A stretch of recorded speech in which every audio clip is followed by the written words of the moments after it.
Muy buenas tardes a todos los asistentes. Es una satisfacción muy grande estar de nuevo en Huaraz, una de las primeras ciudades que me acogió al regresar del periplo de estudios de posgrado como profesor de su escuela de graduados en la queridísima Universidad Santiago Antunes de Mayolo, y con el recuerdo de ese paso por tierras huarazinas que duró tres semestres, de 3 promociones de alumnos de maestría de la que he sido profesor. Quiero concentrar el agradecimiento por esta participación en mi amigo de tantos años, el doctor y notario Leandro Espetal. Cuando Leandro me habló de la posibilidad de estar con ustedes en el Congreso Nacional de Notariado, yo tenía muy presente una intervención en una versión precedente de este mismo congreso realizada en Lima por invitación en aquella ocasión del doctor Carlos Becerra Palomino, mi profesor en la Universidad Católica, sobre la responsabilidad civil y la función notarial.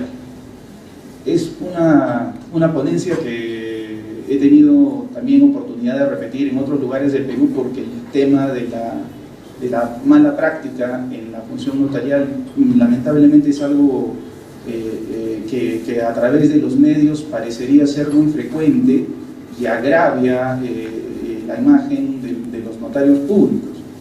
Y como bien ha dicho el expositor que me precedió, ese es el valor más importante a custodiar cuando se quiere hablar de una institución que está presente en nuestra historia prácticamente desde el momento en que se descubrió América. Yo quería abrir los fuegos de esta ponencia, si me lo permiten, leyendo el acta del descubrimiento de América, tal como Fernández de Navarrete la recopiló en el siglo XIX, para que todos seamos conscientes de la trascendencia que tiene la función notarial. Esta es la nota del diario del almirante Colón, reconstruida por Fernández de Navarrete, del 11 de octubre de 1492.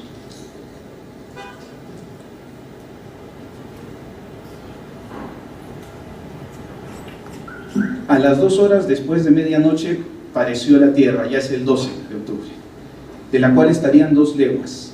Amañaron todas las velas y quedaron en el treo, que es la vela grande y sin bonetas, y pusiéronse a la corda, temporizando hasta el día viernes, que llegaron a una isleta de los Lucayos, que se llamaba en lengua de indios Guananí.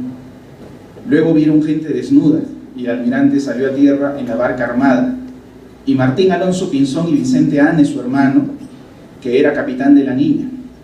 Sacó el almirante la bandera real y los capitanes con 2 banderas de la Cruz Verde que llevaban el almirante en todos los navíos por seña, con una F y una I, encima de cada letra su corona, una de cabo de la cruz y otra de otro. Puestos en tierra vieron árboles muy verdes y aguas muchas y frutas de diversas maneras. El almirante llamó a los 2 capitanes y a los demás que saltaron en tierra, y a Rodrigo de Escobedo, escribano de toda la armada, y a Rodrigo Sánchez de Segovia, y dijo que le diesen por fe y testimonio como él ante todos tomaba, como de hecho tomó, posesión de la dicha isla por el rey, por la reina sus señores, haciendo las protestaciones que se requerían, como más largo se contiene en los testimonios que allí se hicieron por escrito. La descripción que se hace del momento en el que hay que reconstruirlo con la imaginación, en la que el almirante Colón pisa por primera vez las tierras de este continente, permite hacer desarrollos y planteamientos no solamente de la importancia de la trascendencia de la fe notarial. Yo me he puesto a investigar estos documentos históricos a propósito de un libro que he terminado la semana pasada, estoy en fase de correcciones. Va a ser un manual sobre la parte general del derecho privado para la Universidad Católica, en una colección dirigida por Waldo Quetzal.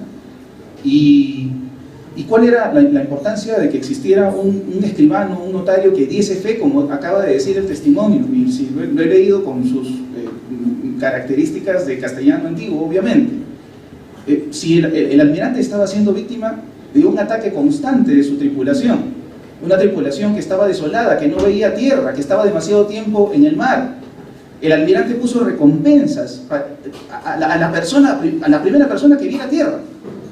Y además puso una condena de muerte a la persona que dijera que había visto tierra y que fuera mentira.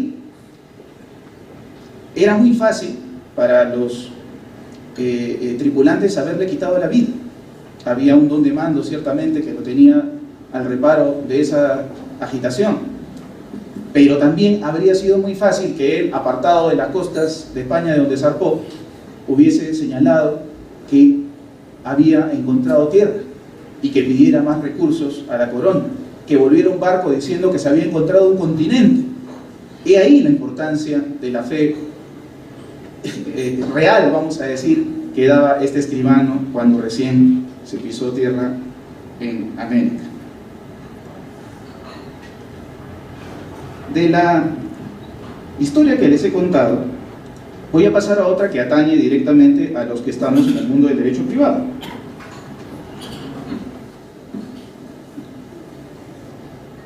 Se discute en el área de la que soy profesor hace 20 años, que es la teoría general del negocio jurídico, sobre la vigencia de este concepto y sobre la historia de esta categoría y sus alcances en nuestra historia. Nuevamente, hurgando en los documentos históricos, cosa que ahora se ha facilitado a través de Google Books, he dado con las primeras referencias a la categoría del negocio jurídico en la historia de nuestro país. La primera vez que se habla de negocios jurídicos en nuestro país no es en relación con ninguna importación del pensamiento jurídico alemán, en idioma alemán o en idioma francés o en idioma castellano, a través de traducciones. Es una palabra que está en el vocabulario corriente. Hay un poema de Gonzalo de Ocampo, de 1589, donde se... es un poema de Castellanos, donde se habla de un tal Gonzalo de Ocampo que era capaz y diligente en negocios jurídicos. Este es un poema de 1589. E inmediatamente después, la segunda fuente es un acta en una recopilación de documentos del virreinato de Montesinos de 1642, en la que se rinde cuenta de que por orden de don Pedro de la Gasca, el pacificador del Perú, los negocios jurídicos dejaron de estar sometidos a la competencia exclusiva de los escribanos mayores de las gobernaciones de Nueva Castilla y Nueva Toledo, para pasar a ser confiados a los escribanos públicos de las distintas ciudades y villas. El notariado tiene que ver también con los orígenes de la categoría del negocio jurídico y de su utilización entre nosotros.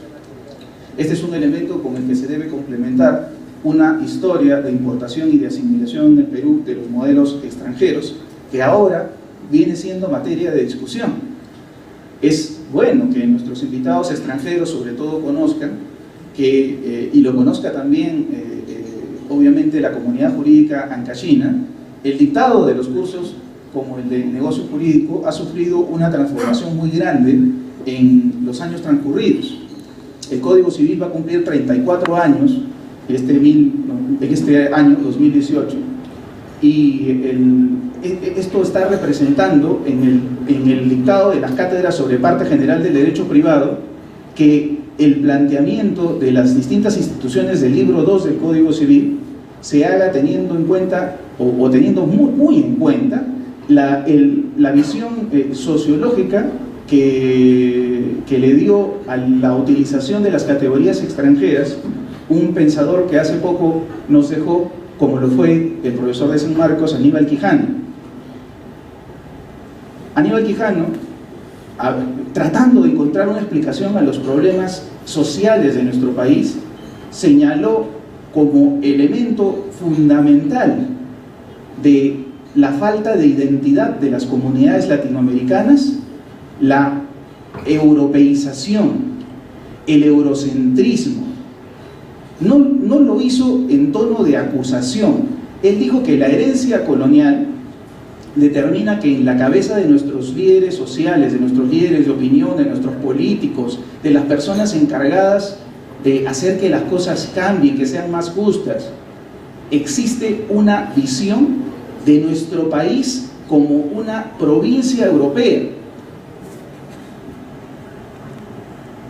¿Esto qué relevancia tiene para el tema central de la ponencia, que es la forma y la libertad negocial? Nosotros tenemos en el Código Civil casi 200 artículos dedicados al negocio jurídico, a una categoría germana, forjada en el siglo XVIII y terminada de definir en sus características vigentes hasta la fecha, siempre en Alemania, en el siglo XIX. Y no han tenido reparo nuestros autores y legisladores en hacer que nuestro país adopte esos modelos sin haber hecho el debido contraste con nuestra realidad.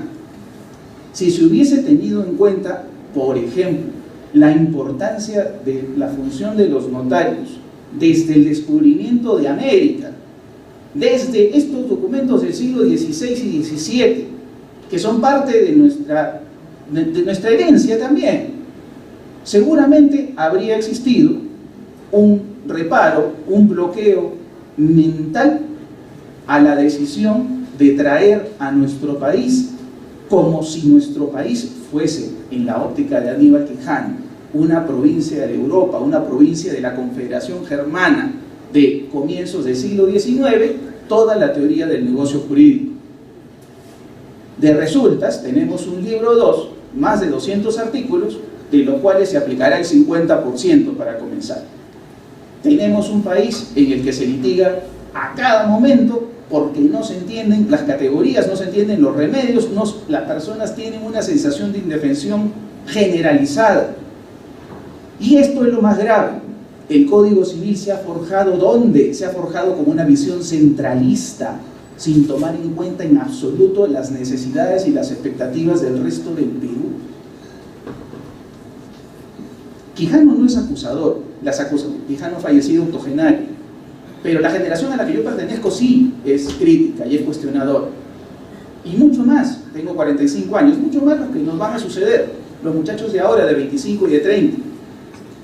Esos son los futuros reformadores de las normas, y las personas que, bien instruidas que sean, van a poder conducir el verdadero cambio en la legislación, que va a consistir en, de una vez por todas, preguntarse si tener el modelo alemán del negocio jurídico, al que se le han dedicado una treintena de obras en 100 años en nuestro país, ha servido de algo.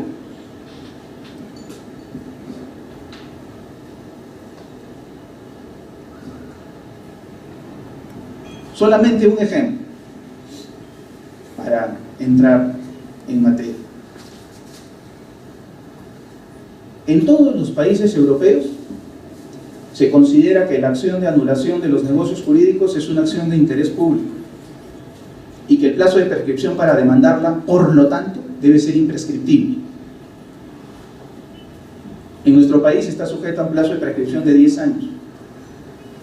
Ahora que se discute qué cosa va a pasar con los contratos celebrados con corrupción, ya hay informes de estudio jurídico circulando que señalan que si pasan 10 años no se podrá hacer nada, no se podrán revertir esos contratos debido a la aplicación de este plazo absurdo.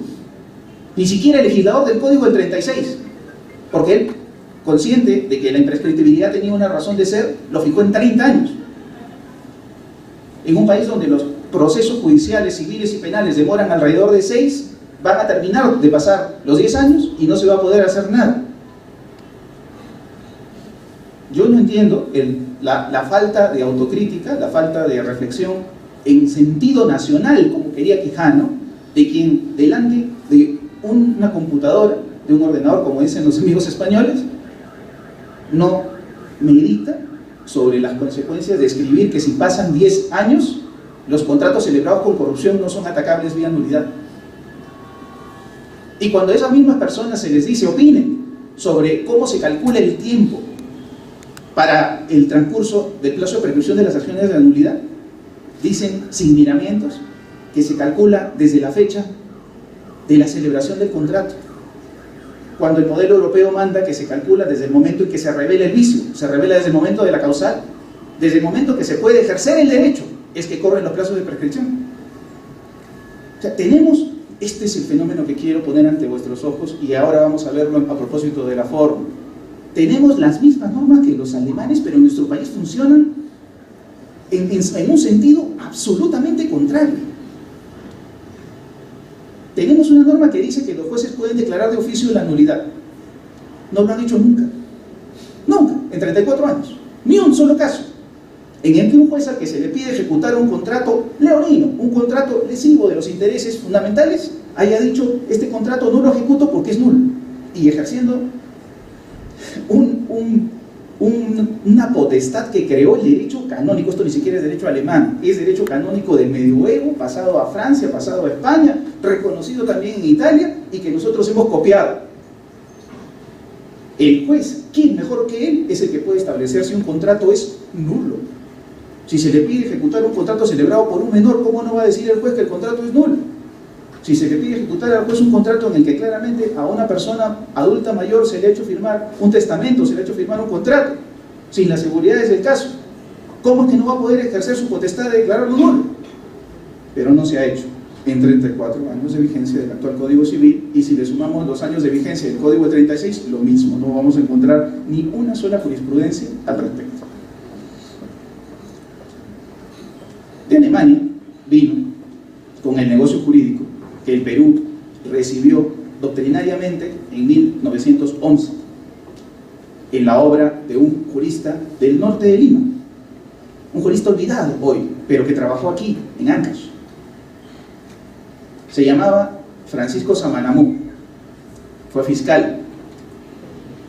En 1911 publicó un tratado de derecho civil en 2 tomos, uno dedicado a las instituciones del derecho netamente civil y otras dedicadas a las instituciones del derecho comercial, un tratado de derecho privado. Ese tratado conoció una segunda edición en 1917. En ese tratado, por primera vez en nuestra historia, se habla de los negocios jurídicos a la manera de los alemanes. Y en 1936 copiamos, a través del Código de Brasil, las instituciones de Alemania, empezando por la idea de que el negocio jurídico está compuesto por los elementos de la manifestación de voluntad y la voluntad dirigida a crear, regular, modificar o extinguir relaciones jurídicas. La definición de Frederick K. von Savigny de 1840 en su Tratado del Sistema de Derecho Romano actual. Con la llegada de la teoría del negocio jurídico llegaron al Perú la idea de 3 libertades que tiene todo agente civil, todo protagonista de la vida jurídica: la libertad de contratar, la libertad de establecer el contenido del contrato y la libertad de forma. Esta última, Freiheit, como le llaman los alemanes, es no menos importante que la libertad de celebración y la libertad de fijar el contenido. Y las 3 libertades constituyen, conforman, integran el concepto de la Privatautonomie de los alemanes, la autonomía de los particulares, que mal llaman algunos autonomía privada. ¿En qué consiste esta Freiheit? En que, salvo que la ley lo señale, las partes pueden utilizar el ritual, la solemnidad que mejor les parezca, que más conveniente les resulte, que mejor satisfaga sus expectativas según la ocasión. ¿En qué contratos es que el Perú ha establecido, o la ley peruana ha establecido, que es imprescindible la actuación notarial? Se está discutiendo un proyecto de reforma del Código Civil que se encomendó al Ministerio de Justicia. En nuestro país tiene, desde la primera codificación de 1852, una vida más que centenaria, la idea de que los inmuebles se transmiten por el solo consentimiento. Cuando todos habrían podido albergar la esperanza de que el Código ahora, en vistas de reformarse, si es que sigue adelante el proyecto del Ministerio de Justicia, se reparara en la inconveniencia de mantener un sistema consensual de transferencia de propiedad, el proyecto que ha circulado y que está sujeto a correcciones y a revisión en estos días, mantiene el sistema consensualista de transferencia de la propiedad inmueble, como si fuéramos Francia. Y cuando se les ha preguntado a los autores del proyecto cuál es su opinión o por qué razón es que se mantiene el sistema consensualista con todo lo que se ve en la práctica judicial, personas que compran por WhatsApp, personas que compran por correo electrónico, pero que después no tienen ninguna oponibilidad de los derechos que supuestamente han adquirido, porque el Código Civil dice que la transferencia de los bienes inmuebles se produce por el solo consentimiento. Han señalado a estas personas que en el interior del país, ahí sí demostrando una conciencia por lo que pasa fuera de Lima, ¿no? En el interior del país rige el sistema consensualista.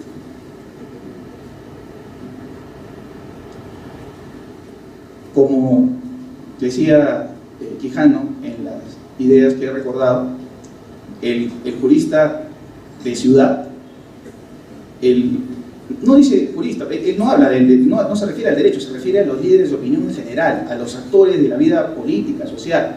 Él dice, el que desarrolla sus actividades desde la zona urbana, considera que está muy bien desenvolverse según los estándares europeos, entonces tiende a utilizar a los notarios, tiende a utilizar los registros, tiende a hacerse asesorar por abogados, tiende al estudio de títulos. Ese es el comportamiento, pero que se reduce a las zonas del Perú donde existe vida, vamos a decir, en urbios, que no son zonas rurales. Hay una obra sensacional que ha publicado un investigador inglés, Adam Webb, un politólogo, un profesor de ciencias políticas ahora en una universidad en China, que ha vivido muchos años en Perú investigando las comunidades andinas de Ayacucho, donde él señala que esta manera de mirar el mundo centralista es la que eleva los niveles de desigualdad entre los peruanos y hace que definitivamente esté muy lejano para nosotros un proyecto nacional, un proyecto en el que participemos todos los que tenemos la ciudadanía peruana, todos los que hemos nacido en estas tierras. También en este plano se puede comprobar la veracidad de esta tesis de Webb y del planteamiento general hecho por Quijano. Nos apartamos y nos alejamos de eso. Y a esa misma línea de alejamiento responden todas las iniciativas que se han hecho en nuestro país para incorporar otras imitaciones de los modelos europeos, como la mal denominada Ley de Protección de Datos Personales. En Alemania, una reciente directiva, en la Unión Europea, una reciente directiva ha precisado, como esto ya se sabía hace años en la doctrina sobre el tratamiento de datos personales, que todas las normas dedicadas a esta materia novísima, bueno, ya no tanto, porque comienza en los años 70, se termina de definir en Alemania en 1983 como una sentencia del Tribunal Constitucional Alemán. Todas estas normas responden a la necesidad de proteger no el dato personal, sino al individuo, a la persona, frente al tratamiento informatizado de su información. No se protege el dato, se protege a la persona. Y a pesar de que esto ya se sabe y que ahora lo ha declarado la más reciente directiva europea sobre la materia, nosotros copiamos la normativa española y la hemos llamado, tal como ocurre en la península, Ley de Protección de Datos Personales. Esa norma tiene 7 años de vigencia, pero de vigencia aparente. Procesos administrativos como los que tiene España, donde existe una agencia de protección de datos severísima, que ha sacado adelante ese derecho y lo ha convertido verdaderamente en una piedra miliar de la tutela de los derechos fundamentales. No tenemos, no existe. Y ya es buen tiempo, 7 años de experiencia con una ley. Tenemos una norma sobre la firma digital,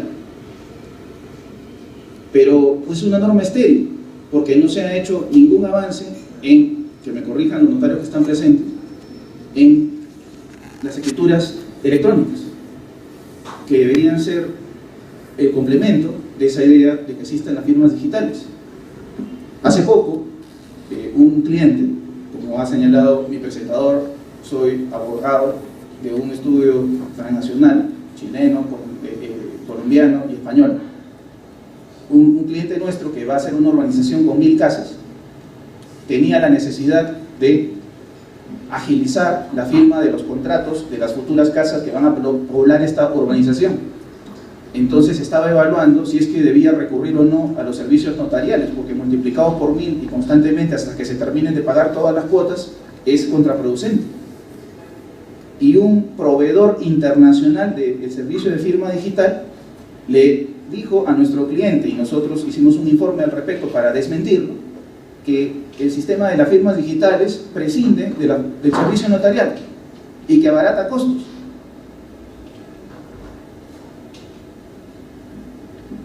Ahí debo agradecer a Leandro Petale, que ha sido uno de los pioneros en el Perú de implementar los servicios notariales digitales, porque me aclaró completamente el panorama desde aquí, desde su ciudad, y me permitió hacer notar al cliente que eso no es cierto, que no es verdad que ni el mejor sistema de firmas digitales pueda sustituir a la oponibilidad, a la seguridad jurídica, como bien dijo también el expositor que me precedió, que da la función notarial. La forma siempre es necesaria.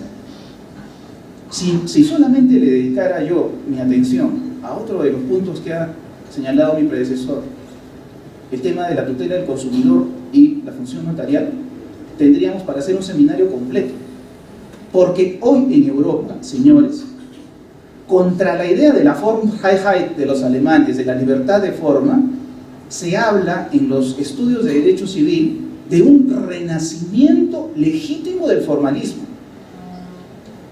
Y este renacimiento del formalismo no se ve como un costo, como equivocadamente asume nuestro cliente. Y hay que hacerle notar a quienes lo vean así que es equivocado, que no es que el servicio notarial agrave los costos. Cuando en Europa se dice que se relanza el formalismo negocial, es porque las transacciones electrónicas, que no solamente se limitan a la compra de bienes y servicios a través de proveedores como Amazon, eBay, Alibaba, no. También es una operación electrónica, una transferencia de millones para comprar una concesión minera con un botón. Entonces, este tipo de operaciones electrónicas están exigiendo una nueva versión del formalismo negocial, destinada ya no a la oponibilidad, sino a la seguridad, a que esté garantizada la información, a que quede constancia de lo hecho, para no depender de una nube, para decirlo en otro de los términos que se ha hecho frecuente entre nosotros.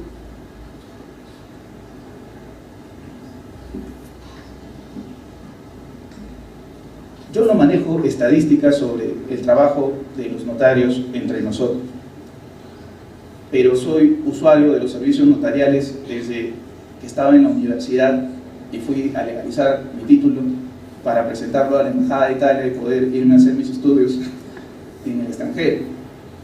Y desde que estoy en el Estudio Ferrero, hoy PPU, desde el año 2007 soy un usuario constante de los servicios notariales que nunca me han defraudado. Y tengo compañeros de promoción que ejercen muy altamente la función notarial.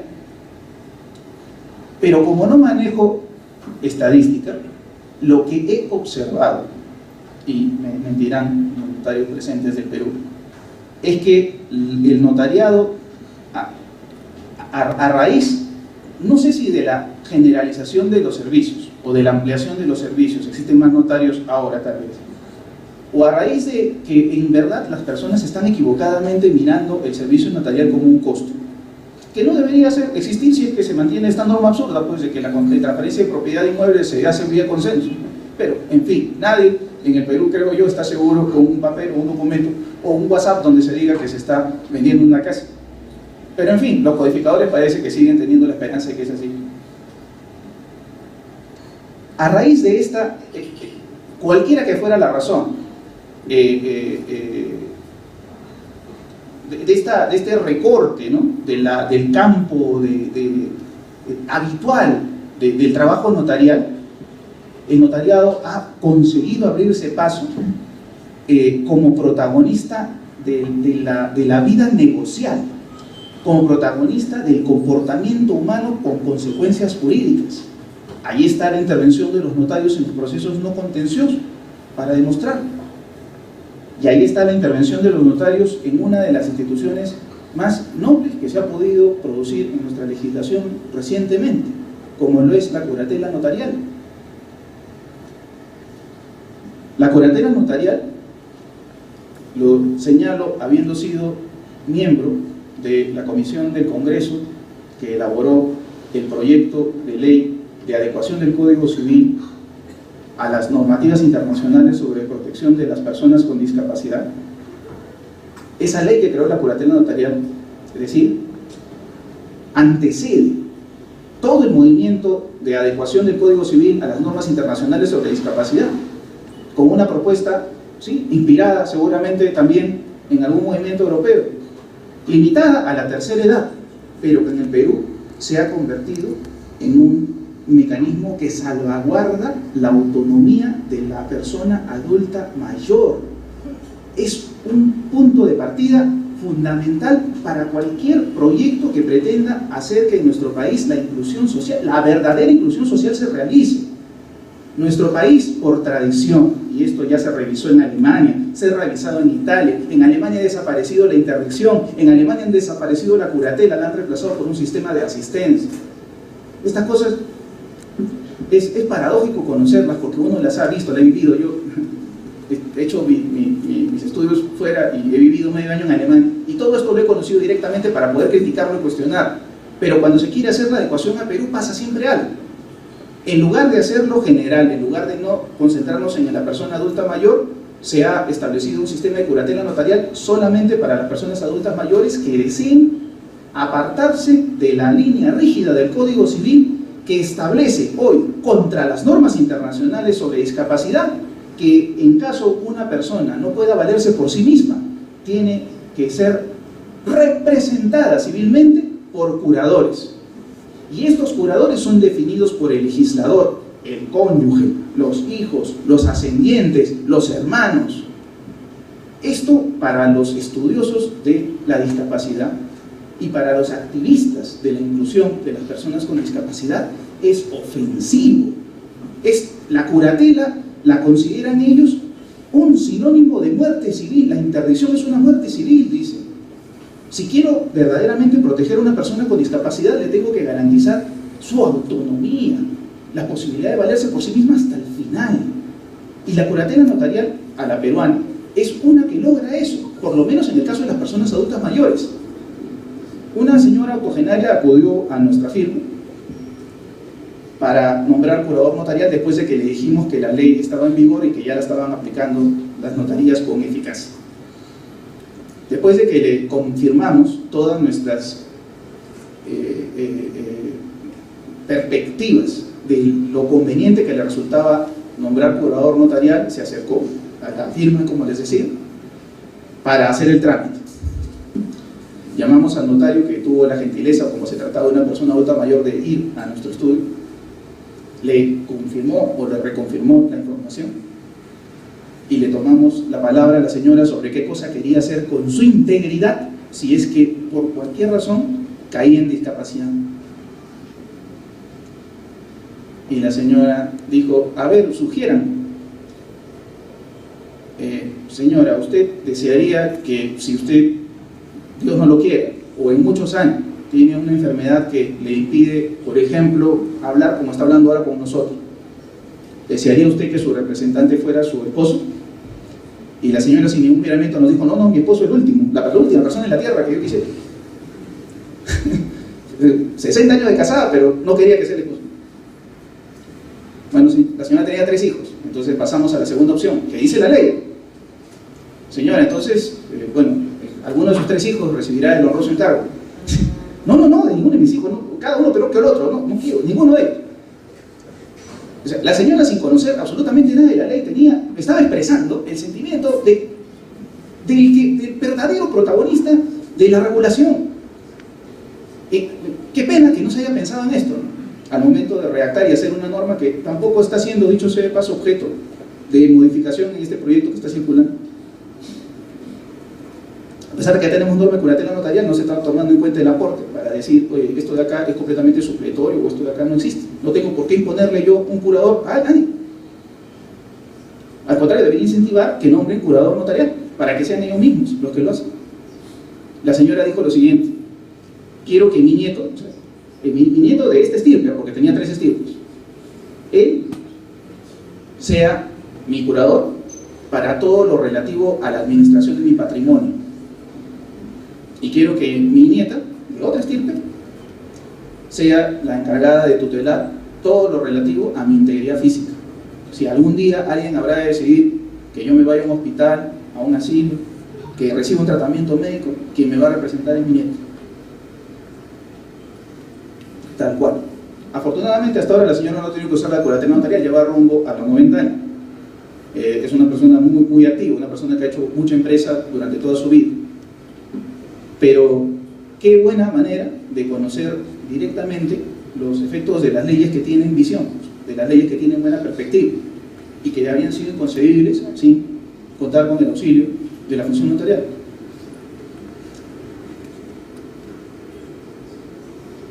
Existe seguramente mucho por hacer. He leído y estoy a favor de los proyectos que señalan que algunos trámites vinculados con el derecho de familia deberían ser objeto también de la función notarial. Todo aquel que ha visitado las salas de los palacios de justicia de nuestro país conoce perfectamente el problema de la sobrecarga que tienen los magistrados también en ese plano. Ya ha habido intentos de facilitar el trámite apoyándose en las municipalidades, pero no basta. Y habría que comenzar a pensar además con una visión completamente laica, una visión del matrimonio propia de una época en la que tiene que ver el género, que tiene que ver la conveniencia de las personas. Nuestro Código Civil sigue diciendo que hay matrimonio por poder con una norma que es de 1830, que la concibió en 1835 Manuel Lorenzo de Vidaurre. Hay algunas cosas que han quedado ahí que deberían ser objeto de una revisión, ya contando con funcionarios de la calidad de la prestancia de los notarios. Sería definitivamente algo muy positivo que los negocios jurídicos familiares se realicen a través de los notarios, incluido el más importante de todos, el matrimonio. Lo último a lo que me voy a referir es a la sobrevivencia y a la importancia de la función notarial en algo que en el Perú se había desacostumbrado pero que está volviendo a surgir.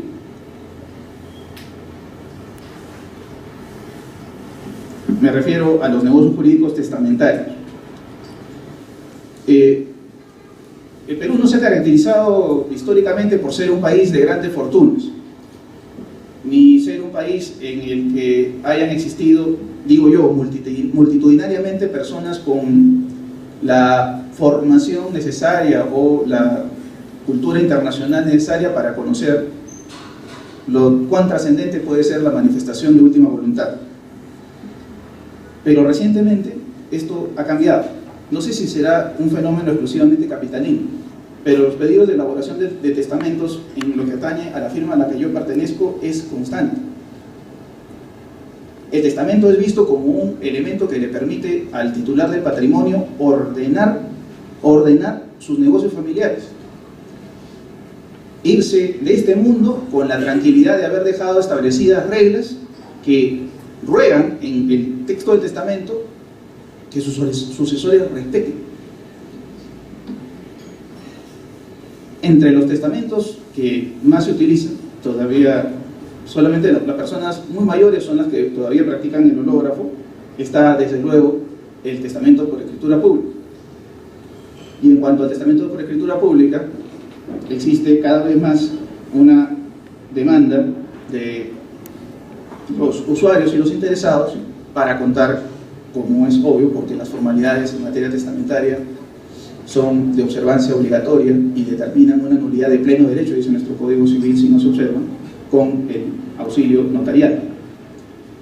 Ahora que se habla en el extranjero, y no estoy haciendo una invitación a una ulterior imitación de testamentos biológicos y de otras formas de declaraciones vinculadas con la última voluntad, el notariado vuelve a tener también en cuestión de formalismo un papel que cumplir. Y esto seguramente va a ser objeto tarde o temprano, porque así pasa cuando un país es receptor de cultura extranjera, va a tener que ser materia de reflexiones en algún momento posterior.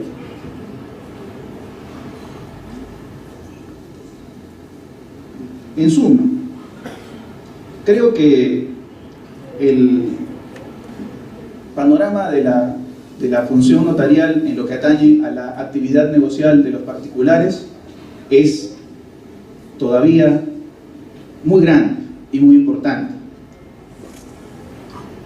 Junto con la enseñanza de las instituciones atinentes al negocio jurídico en la universidad, así como ha llegado el momento de la reflexión de la búsqueda de nuestra identidad, existe la actitud de muchos profesores alrededor de nuestros pueblos de acompañar la enseñanza institucional de la enseñanza de la práctica. Y la enseñanza de la práctica, como propongo en el manual, debería destinar un espacio más que merecido a la importancia de la función notarial en la actividad negocial. La búsqueda de nuestra identidad, que reclamaba Quijano y que ha hecho notar con su estudio sobre el pueblo de Pomatambo, se llama la comunidad donde residió Adam Webb, no puede emprenderse, no puede concebirse sin tener en cuenta las firmes raíces históricas que tiene el notariado en la historia de nuestro país. Gracias.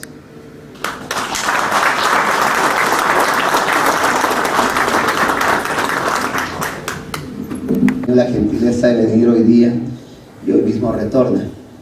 Su exposición obviamente ha sido magistral. En nombre del Colegio de Notarios de Ancash, en nombre de la Junta de Decanos de los Colegios de Notarios del Perú, no sin antes agradecerle por la gentileza que ha tenido y hacemos llegar este certificado. Muchas gracias. Aplausos.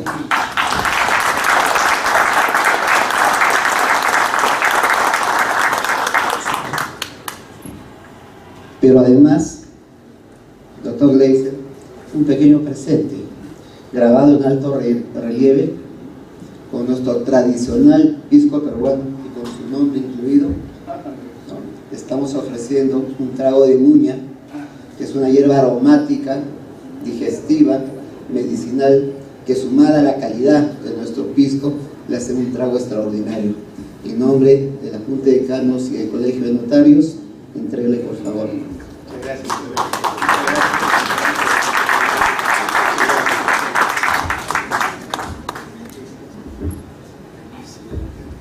Quisiera yo un poco expresarle al doctor, he escuchado con mucho interés su participación y quisiera hacer una pregunta.